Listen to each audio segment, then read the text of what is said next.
Math exercise 1.3 JCERT का question number 10 का ये नंबर, ऐसी परिमेय संख्या जिसका कोई व्युत्क्रम नहीं होता। ऐसी कौन सी संख्या है जिसका कोई व्युत्क्रम नहीं होता? तो पता है हम लोग को ऐसी संख्या जिसका कोई व्युत्क्रम नहीं होता है, जीरो है। जैसे कि जीरो का हम लोग व्युत्क्रम अगर करते हैं तो इसका नीचे हम जीरो एक परिमेय संख्या है, और जीरो का अगर व्युत्क्रम करें तो 1/0 ये अपरिभाषित है, इसको परिभाषित नहीं किया जा सकता। अतः ऐसी संख्या कौन है? तो जीरो है। सेकंड देखेंगे बी नंबर, परिमेय संख्या जो अपने व्युत्क्रम के समान है। अगर हम एक देखते हैं, एक और एक का व्युत्क्रम करेंगे तो क्या होगा बाबू? 1/1 होगा, अर्थात इसका मान कितना आएगा? 1 ही होगा, अतः 1 होगा। इसी प्रकार से -1 का अगर करें तो -1/1 यानी कि -1 ही होगा, अर्थात परिमेय संख्या जो अपने व्युत्क्रम के समान है 1 और -1 होगा। ये आंसर होगा।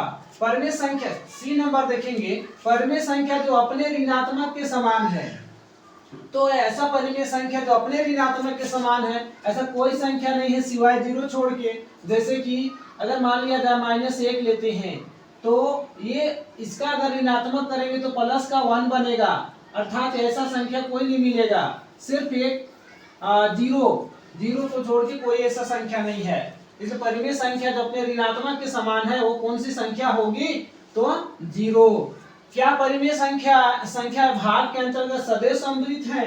तो नहीं, कुछ कंडीशन में परिमेय संख्या भाग के अंतर्गत सम्मिलित नहीं होते हैं, कुछ कंडीशन में होते हैं, बट सभी कंडीशन में सम्मिलित नहीं होते हैं। इसका आंसर क्या हो जाएगा? नहीं।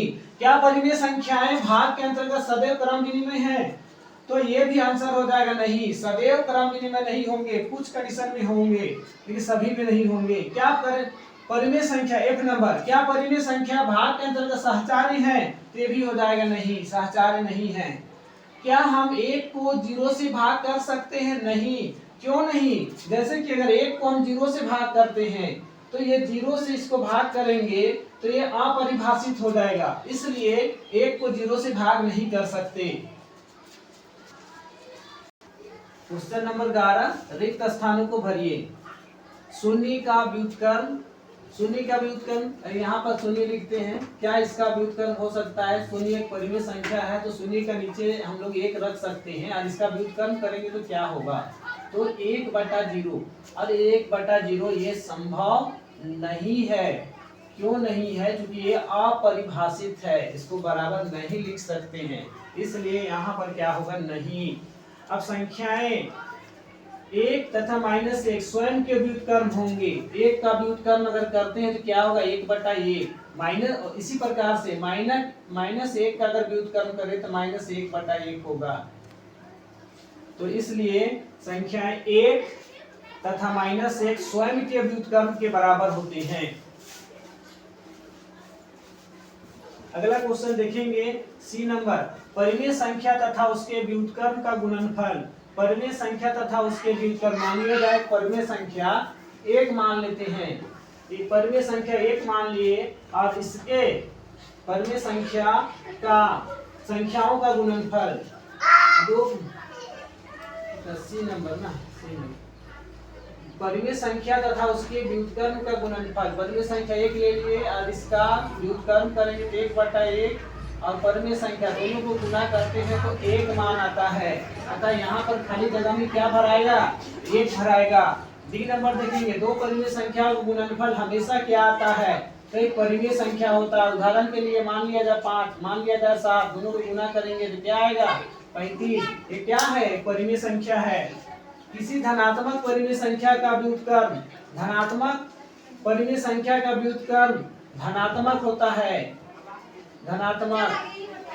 किसी ऋणात्मक परिमेय संख्या का व्युत्क्रम ऋणात्मक होता है। उदाहरण के लिए मान लिया जाए कि -5 है, अब इसका व्युत्क्रम करेंगे तो -1/5 होगा। तो ये मान जो आया, क्या आया? माइनस में आया, ऋणात्मक मान आया। इसी प्रकार 1/x का व्युत्क्रम, 1/x का अगर व्युत्क्रम करते हैं इसका व्युत्क्रम क्या हो जाएगा? 1/x का व्युत्क्रम 100 होगा। किसी परिमेय संख्या का शून्य से विभाजन संभव नहीं है, क्योंकि अगर जीरो से अगर कोई भी संख्या को भाग देते हैं तो ये संभव नहीं है, ये अपरिभाषित हो जाएगा, इसलिए संभव नहीं है होगा। देखेंगे क्वेश्चन नंबर 12 ए नंबर, क्या -1 पूर्णांक 1/8 का गुणात्मक प्रतिलोम 8/9 है। तो सबसे पहले इसको हल करेंगे, 8 और 1 को गुना करेंगे तो 8 हो जाएगा, 8 में 1 जोड़ेंगे तो 9, 9 बटा क्या हो जाएगा 8, और 9/8 का व्युत्क्रम -9/8 का व्युत्क्रम करके देखते हैं का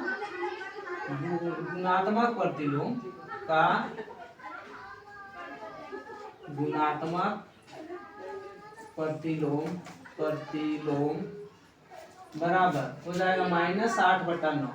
तो यहाँ दिया क्या है आंसर में, ये दिया है 8/9, ये बराबर नहीं है, तो आंसर क्या हो जाएगा, नहीं। डी नंबर देखेंगे, क्या 3 पूर्णांक 1/3 का गुणात्मक प्रतिलोम 0.3 है, क्यों अथवा क्यों नहीं। तो इसको हल करेंगे, 3 तिया 9 और 1 10/3, 10/3 का गुणात्मक प्रतिलोम करके देखते हैं, ये हो जाएगा 3/10, डिवाइड करेंगे तो 0.3, और ये बराबर आ गया 0.3 का, तो क्या होगा इसका आंसर हो जाएगा हाँ। सी नंबर देखेंगे, क्या 0.4 का व्युत्क्रम 5/2 होगा। तो देखते हैं 0.4 बराबर ये 4/10, इसका दशमलव हटाएंगे तो यहाँ पर 10 आ जाएगा। अब इसको काटेंगे, 2 दूना 4, 2 पचे 10, तो आ गया 2/5। 2/5 का व्युत्क्रम करके देखते हैं। व्युत्क्रम का मतलब होता है उल्टा करना, हर को अंश, अंश को हर कर देना, तो 5/2 हो जाएगा, जो बराबर है 5/2 का, जो आंसर में दिया है। तो क्या होगा इसका आंसर, तो हाँ होगा। डी नंबर देखेंगे, 6/13 को -7/16 के व्युत्क्रम से गुना करने पर कितना प्राप्त होगा। तो ठीक है, -7/16 का व्युत्क्रम तो -16/7 होगा।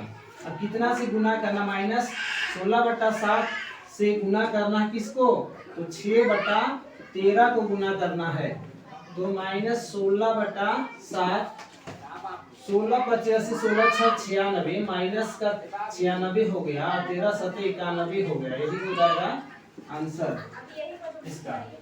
अब यहाँ पर ई नंबर देखते हैं, तो ब्रैकेट के अंदर दिया हुआ है तो 5/7 + 2/7, तो पहले दोनों का हर समान है तो जोड़ देना है, 5 + 2 × 5, हल करेंगे 5 और 2 को जोड़ेंगे तो 7/7 × 5, 7 से 7 एक बार में कट जाएगा। अब 1 और 5 को गुना करेंगे तो 5 होगा। अब 0/2 का व्युत्क्रम, तो 0/2 का व्युत्क्रम संभव नहीं है, अपरिभाषित है,